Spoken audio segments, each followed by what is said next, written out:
Good morning students, M Com semester 1 accounting for managers. November 2019 का आपका जो अकाउंटिंग फॉर मैनेजर्स का पेपर है उसके अंदर रेशियो का सम पूछा गया है। तो आज हम अकाउंटिंग फॉर मैनेजर्स में रेशियो का सम करेंगे।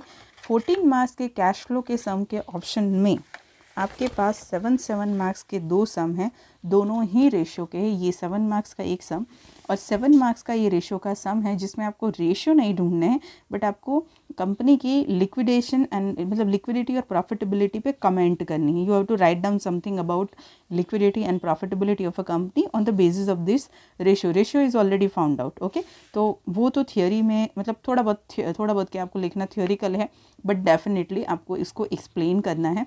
मैं आपको सम करवाने के बाद थोड़ा बहुत आपको समझा भी दूंगी। चलिए, तो 7 मार्क्स में सबसे पहले हम ये कृति लिमिटेड वाला सम करते हैं। सम के अंदर आपको sales, cost of sales, GP, operating expense, profit after tax दिया है। यहाँ पर आपको लायबिलिटीज़ एंड असेट्स है। करंट असेट्स में नीचे लिखा है इंक्लूडिंग स्टॉक 1 लाख रुपीज़, तो ये हमारा क्लोजिंग स्टॉक रहेगा। And stock in the beginning of the year was 2 lakh, starting में 2 लाख रुपए, यानी कि ओपनिंग स्टॉक 2 लाख है, वो दिया है। ये रेशियो हमें ढूंढने हैं, तो we will start with the first one, net profit ratio. So number 1, NP ratio. Please go and check the video जहाँ पर मैंने ये सारे प्रॉफिटेबिलिटी, लिक्विडिटी के टाइटल के अंदर सारे रेशियोज एक्सप्लेन किए हुए हैं। So okay, so net profit ratio NP upon sales into 100। Net profit आपको, नेट प्रॉफिट मतलब आपका profit after tax. So here it is 1,25,000. So write down 1,25,000. Sales is given which is 7,50,000. So it's 7,50,000 into 100. Your answer is 16.67%. Okay, done. Now the next ratio is after NP, return on shareholders fund. Return on shareholders fund. Now the formula of return on shareholders fund is profit after tax divided by shareholders fund into 100. Ratio return बोला है आपको, ratio ढूंढना है, 100 से multiply करिए। ना share holders fund का formula आप पुराने वीडियोस देखकर आप उसमें चेक करिए। लेकिन शेयर होल्डर्स का फंड का मतलब होता है कि आपको सारे असेट, सारी liabilities, whether it is equity, preference, उसमें रिजर्व ऐड करना है और माइनस फिक्टिशियस असेट्स आपको माइनस करनी है। यानी यहाँ पर equity shares 10 lakh plus preference shares 10 lakh 20, reserve 550, 25 lakh 50,000। 25 lakh 50,000 में आपको फिक्टिशियस असेट्स जो है 50,000 वो माइनस करना है। So it will be 25 lakh. So 25 lakh 50,000 और 50,000 माइनस करिए, so 25 lakh.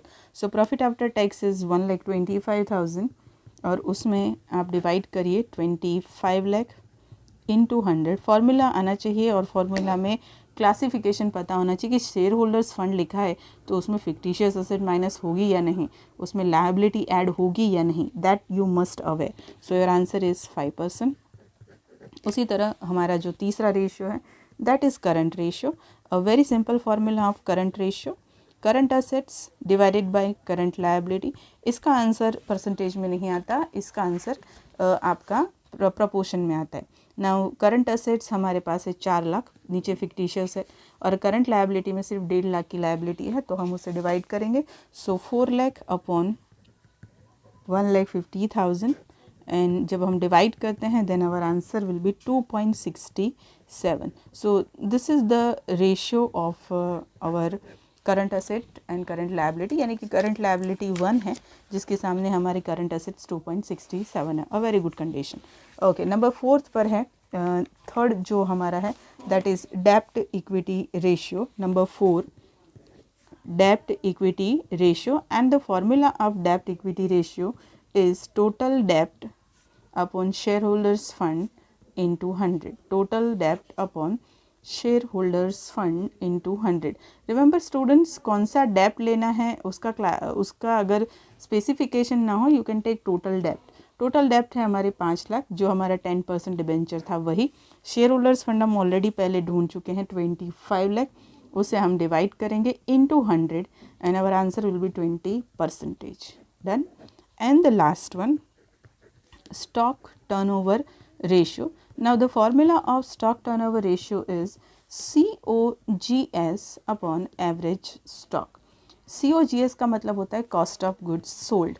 Cost of goods sold यानी आपकी कॉस्ट ऑफ सेल्स, जो यहाँ पर आपको दे के रखी है 3,75,000। नहीं दी हो तो सेल्स में से GP माइनस करो तो भी हमें COGS मिलता है। सो हियर इट विल बी 3,75,000 और उसे हम एवरेज स्टॉक से डिवाइड करें। एवरेज स्टॉक आप सब जानते हैं, opening plus closing divided by 2। Opening stock plus closing stock divided by 2। Opening stock नीचे 2 लाख रुपया दिया था एंड क्लोजिंग स्टॉक का 1 लाख रुपया आपको बैलेंस शीट में अलग से दिया हुआ था, डिवाइडेड बाय 2 करेंगे। So your answer is 1,50,000। Now here it is 1,50,000। सो हमारा जो आंसर है वो आएगा 2.5। स्टॉक टर्नओवर रेशियो हमेशा टाइम्स में आता है, यानी कि 2.5 बार 2.5 टाइम्स हमें स्टॉक को टर्नओवर करने की ज़रूरत पड़ी है, उतना हमारा प्रोडक्शन है। ठीक है, तो दैट्स इट। सिंपल सा 7 मार्क्स का क्वेश्चन है जो हमने कर दिया। नीचे लिखा है the following are the accounting ratio of a company and ideal ratio of industry. You are required to make comment on each of the ratio. ये कंपनी का रेशियो है, जो भी कंपनी आपके पास है उसका खुद का, और ये इंडस्ट्री रेशियो है जिसने एक सेट किया हुआ है स्टैंडर्ड कि ऐसा होना चाहिए, this is a good thing. अब जैसे आपको सिर्फ लिक्विडेशन और प्रॉफिटेबिलिटी पे बोलना है, अगर हम प्रॉफिटेबिलिटी पे बोलना चाहे तो नेट प्रॉफिट रेशियो है हमारी कंपनी का 15% है, जबकि ideal ratio 20%। So you are not matching the standard, आप अप टू द मैक्स नहीं है, आप बुरे भी नहीं हैं, लेकिन you are not good as per the ideal ratio given by the industry. Same thing with the liquidity की अगर हम बात करें तो जैसे कि हमारा करंट रेशियो से 4:1, यानी 1 लायबिलिटी 4 इज़ असेट्स, यहाँ पर आइडियल रेशियो 1:2। तो आप बोलेंगे मैम बहुत अच्छा है ना, असेट्स करंट असेट्स बहुत ज़्यादा है। बहुत ज़्यादा होना बहुत कम होना दोनों ही बुरी बात होती है। We need to have a balance. Current assets में सिर्फ अच्छी चीज़ें भी नहीं होती, current assets include closing stock. Closing stock का मतलब होता है, अगर आपसे कोई पूछे what is the definition of closing stock, तो क्लोजिंग स्टॉक का मतलब होता है अनसोल्ड गुड्स, तो आपका माल नहीं बिका, so that's not a good idea. समझ में आया? Same thing with the debtors ratio and creditor ratio. 30 days and 40 days, आपको 30 दिन ही लगते हैं, जबकि आपकी कंपनी इंडस्ट्री जो है 40 दिन देती है, यानी कि आप same thing with the creditor, यहाँ पर 50 डेज है, आप 35 डेज में अपने क्रेडिटर्स को पैसे दे देते। क्यों भैया? Liquidity is very important. अगर आपके हाथ में कैश होता है तो क्या बुरा है, आप और भी ग्रोथ के काम कर सकते हैं। डेटर रेशियो 30 डेज आप कलेक्ट कर लेते, जबकि कंपनी इंडस्ट्री जो थी वो 40 डेज तक का लिमिट देती है, यानी कि आप अपने डेटर्स से पैसे जल्दी ले लेते हैं। So I think that's not have a good image. Stock turnover ratio 7 times 9 times, आपकी फैक्ट्री में आपकी कंपनी में 7 टाइम्स ही स्टॉक का टर्नओवर होता है, जबकि आइडियल 9 टाइम्स है। सो ओवरऑल अगर हम देखें तो वी आर नॉट, सपोज ये हमारी कंपनी है तो we are not matching the standards, we have to work hard. We are not that much bad, but we are not in a very good condition. So here you can write down about liquidity and profitability. I hope you got the point. मिलते हैं next video में. Work hard. Till then, bye students.